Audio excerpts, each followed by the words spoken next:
जय माँ काली। भारत माता की जय।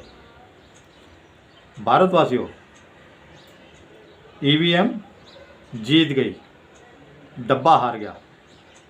ईवीएम जीत गई, डब्बा हार गया। जो 2024 में नहीं हुआ, 2025 में 400 पार हो गया। जो 2024 में नहीं हुआ, 2025 में 400 पार हो गया। भारतवासियों, मैं सीपी राधा कृष्णन जी को जीत की बहुत बहुत बधाई देता हूँ। एक संघ से जुड़े हुए व्यक्ति हैं वो, और सनातन संस्कृति की धरोहर को लेकर आगे चलना चाहिए, ना कि इस राधा कृष्णन जी को मोहन भागवत के विचार लेके आगे बढ़ना चाहिए। मोहन भागवत के कह रहा हूँ, विचार लेके आगे बिल्कुल ना बढ़ें, नहीं तो भारत की और भारतीय संस्कृति की आप भी तहस नहस कराने की तरफ कदम बढ़ाओगे। जीत की तो मैं बधाई देता हूँ, लेकिन मोहन भागवत से दूर रहिए। चलिए भारतवासियों, अब आते हैं कि चुनाव कैसे हुआ, कितनी सीटें किसको मिली, कितने वोट खराब हुए, कितने, उसके ऊपर नहीं जाऊंगा। लेकिन जो जयराम रमेश कह रहा था कि इंडी गठबंधन एक रात, थोड़ी वक्त पहले रिजल्ट आने के 300 के 315 वोट पड़ गए, तो उसमें से पड़े कितने? 300। 15 वोट कहाँ गए? जब इंडी गठबंधन एक था, एकजुट था। जयराम रमेश से पूछना चाहिए। और एकजुटता तेरी कहाँ गई? तू तो साउथ को एक करना चाहता ना, राहुल पप्पू। तेरे साउथ वालों की एकजुटता कहाँ गई? ये बीजेपी के पत्रकारों को पूछना चाहिए। कहता ना बीजेपी के पत्रकार हो, बीजेपी, बिल्कुल ये भारत देश सब बीजेपी के पत्रकार हैं। अरे तू अपने आप पत्रकारों को बता दे। ये राहुल पप्पू, तू अपने पत्रकारों को बुला के बता दे। औकात एक प्रश्न के जवाब देने की नहीं है, और एटम बम फोड़ने चला है, और अब उसके बाद हाइड्रोजन बम फोड़ने चला है। औकात एक सवाल के जवाब देने की नहीं है इसके अंदर। भारतवासियों, ये थाईलैंड से हाइड्रोजन बम लेके आया था आपकी बार। हाइड्रोजन बम, जिसको कि आज तक मैंने सुना नहीं किसी देश ने बनाया हो। कोशिश चल रही है, बना रहे होंगे वो। ये थाईलैंड से बनवा के ले आया और अपने सर पर फोड़ लिया इसने। कहाँ फोड़ा? अपने सर पर फोड़ लिया राहुल पप्पू ने हाइड्रोजन बम, और इंडी गठबंधन के टुकड़े टुकड़े कर दिए। इंडी गठबंधन के टुकड़े टुकड़े कर दिए इसने। मेरा खुशी से मैं फूला नहीं समा रहा। और रेणुका चौधरी कह रही है बीआरएस वालों को चुल्लू भर पानी में डूब मरना चाहिए, डूब मरो, डूब मरो, डूब मरो। ये जिहाद रेणुका चौधरी। और लालटेन लेकर मुजरा करने वाले का बंदा कह रहा है एकता एकता। और संजय राउत तो महान है, वो तो मैं भी मुंबई से हैं, बांग्लादेश और श्रीलंका बनाने के चक्कर में लगा हुआ है संजय राउत। मैं बोलता हूँ बनाओ बांग्लादेश यार, मैं देखना चाहता हूँ कैसे बांग्लादेश बनाते हो, श्रीलंका कैसा है श्रीलंका, मैं बिल्कुल देखना चाहता हूँ। मेरी बहुत दिली ख्वाहिश है संजय राउत, मैं तेरे को बोलना चाहता हूँ, जितना भी तेरे जैसे बोलते हैं बोलना चाहता हूँ। लेकिन याद रखना, ये सनातन संस्कृति वाला देश है। अब जाग गए हैं सनातनी। अगर तुम राष्ट्रपति भवन तक पहुँच के तो दिखा दो, प्रधानमंत्री निवास तक जरा पहुँच के तो दिखा दो। अरे जब सनातनी निकलेंगे तो सोचो वो कहाँ पहुँचेंगे फिर। और एक और बात सबक सिखाता हूँ जाते जाते, कान खोल के सुन लो संजय राउत और संजय राउत जैसे जितने भी हो। जब सनातनी निकलेंगे ना बाहर, फिर जब सनातनी बाहर निकलेंगे तो सोच लेना वो किस तरफ बढ़ेंगे। और ये जो पुलिस है, जीआरपी है, सीआरपी है, हमारी तीनों सेनाएं हैं, हमारे जितने भी सब सनातनी है, याद रखना, सब सनातनी है वो। तो ये मत सोचना गद्दारों का साथ देंगे, वो सनातन संस्कृति के खिलाफ जाएंगे, देश के खिलाफ। सोच ले हमारे सेनाओं के अंदर कितनी देशभक्ति है, अपने छीने पे टुकड़े टुकड़े सीने के करवा देते हैं, गोलियां खा लेते हैं, और इस सनातन संस्कृति हमारे देश के लिए। तो ये संजय राउत और तेरे जैसे दूसरे भी सोच लें। भारतवासियों, अब आते हैं कश्मीर पे जो हुआ।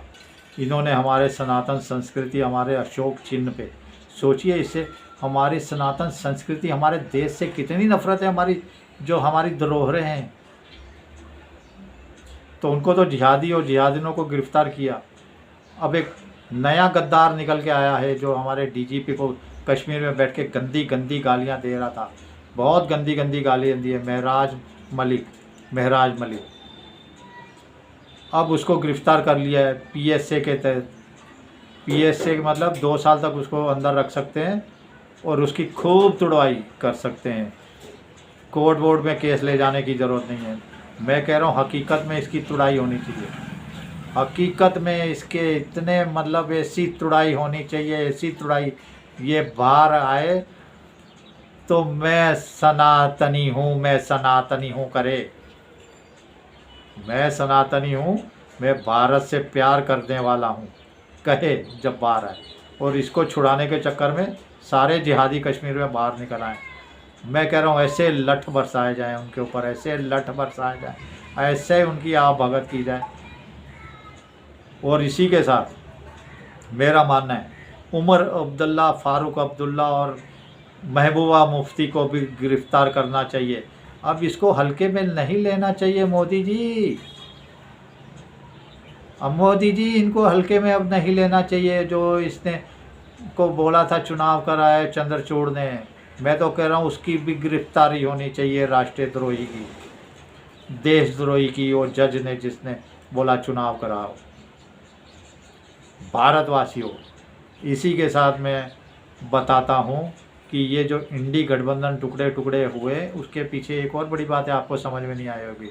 उत्तर भारत से दक्षिण भारत को, दक्षिण भारत से उत्तर भारत को तो ये राहुल पप्पू लड़ाता ही रहता है, लेकिन अब उसने दक्षिण से दक्षिण को लड़ा दिया है। लड़े दक्षिण के एक महारथी को खड़ा किया एनडीए ने, तो इसने भी दक्षिण के, मतलब ये ऐसा जिहादी है, ऐसा देशद्रोही इंसान है राहुल पप्पू। दक्षिण से दक्षिण को लड़ा रहा है, लेकिन दक्षिण वाले इसके साथ मिलके चल रहे हैं, मैं तो सोच रहा था दक्षिण वाले बहुत पढ़े लिखे हैं, हमारी सनातन संस्कृति और देश के लिए मर मिटने वाले लोग हैं। पढ़ाई में तो वो जागरूक हैं ही, लेकिन कैसे जागरूक हैं? एक अनपढ़ गंवार देशद्रोही जो देश को टुकड़े टुकड़े करना चाहता है, उनको भी लड़ा दिया उसने और उसके साथ मिलकर चल रहे हैं। और इसके साथ भारतवासियों में एक और मजे की बात बताता हूँ आपको। ये जो जिहाद ने कश्मीर में हरकतें की, अब मैं वीडियो देख रहा था, एक मुस्लिम ने हमारे हनुमान जी के झंडे के ऊपर इस्लामी झंडा लगा दिया, हमारे हनुमान जी के झंडे के ऊपर, और दूसरा 2 छोटे छोटे बच्चे 8, 10, 12 साल के गणपति के ऊपर थूक रहे हैं छत से। हमारे गणपति बप्पा पे, हमारे प्रथम पूज्य गणपति बप्पा पे थूक रहे हैं। होशियार रहिए सनातनियों, ये जो थूक रहे हैं ना, ये इनको थूकना चाहिए मोहन भागवत के सिर के ऊपर, मोहन भागवत के मुंह के ऊपर थूकना चाहिए इनको। और ये जो पेशाब करते हैं ना, इनके पेशाब वाली जो है ना जूस, ये मोहन भागवत के पास भेजा जाना चाहिए। और ये जो संडास करते हैं, थूक के रोटियां बनाते हैं, वो थूक के रोटी हुई रोटियां मोहन भागवत को खिलानी चाहिए। मोहन भागवत खतरा पैदा हो गया भारतवासियों सनातन के लिए, सनातन संस्कृति के लिए, संघ के लिए। 100 साल के संघ के इतिहास को इसने दाग किया है, दागी कर दिया है इसने। अरे बेशरम मोहन भागवत, तू थूका हुआ खा, तू पेशाब पिया और जूस पी, तू जो हमारे देवता के ऊपर थूक रहे हैं, तू इनसे हमारा डीएनए, तू अपना डीएनए मिला लेना भाई, हमारा डीएनए इनसे क्यों मिला रहा है? ये सबसे खतरनाक भारत का सरसंघचालक हुआ है भारतवासियों। भारत के 100 साल के संघ के इतिहास को इसने कलंकित किया है, इसने मटियामेट किया है मोहन भागवत ने। बोलता है डीएनए के, बेशरम। अरे इनका हमारा डीएनए एक हो ही नहीं सकता कभी। हमारा डीएनए आसमान की सूरज चांद तारों की बुलंदियों वाला हमारा डीएनए, हमारी सनातन संस्कृति। जो हमारा अशोक चिन्ह है, वो तो ये जब क्रिश्चियन पैदा भी नहीं हुए थे, मुसलमान इस धरती पर ही नहीं थे, धरती पर ही नहीं थे मुसलमान, तब से अशोक चिन्ह है। तो सोचिए सनातन धर्म कितना हमारा तेजस्वी ओजस्वी और पुराना है, और तू हमारे सनातन संस्कृति से इनको डीएनए जोड़ना चाहता है मोहन भागवत। अरे बेशरम, कुर्सी के लालच में छोड़ दे, कुर्सी छोड़ दे। अभी ये निकल के आया है, अभी थोड़े दिन पहले शाल उड़ाना चाहता था, अब ये कह रहा नहीं छोड़ेंगे जब तक संघ वाले। अरे संघ वाले तो तेरे गुलाम हैं, हालांकि मैं कोई संघ से नहीं हूँ, मैं संघ वाले तो तेरे गुलाम हैं। हमारे जैसों से बात करा के मेरा बस चले तो 1 सेकंड ना लगाऊं, 1 सेकंड को तेरे को कुर्सी से हटाने के लिए। अरे तूने तो सनातन संस्कृति, भारत की हजारों साल पुरानी धरोहर इतिहास को ख़त्म, नष्ट भ्रष्ट कर दिया डीएनए मिला के। थूका हुआ खा तू। चलिए भारतवासियों, ज़्यादा नहीं बोलता।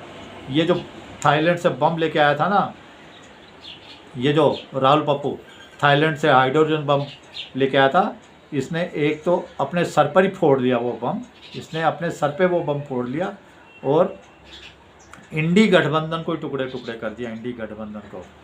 भारतवासियों आपकी जय जयकार है। चलिए, भारत माता की जय, जय श्री राम। मोहन भागवत जैसों से सावधान रहिए भारतवासियों। संघ वालों से भी मैं निवेदन करता हूँ, तुम भी सावधान रहो, ऐसे जिहादी को भगाओ, लात मार के हटाओ इसको कुर्सी से। चलिए भारतवासियों, जय श्री राम, जय श्री हनुमान, वंदे मातरम, जय हिंद।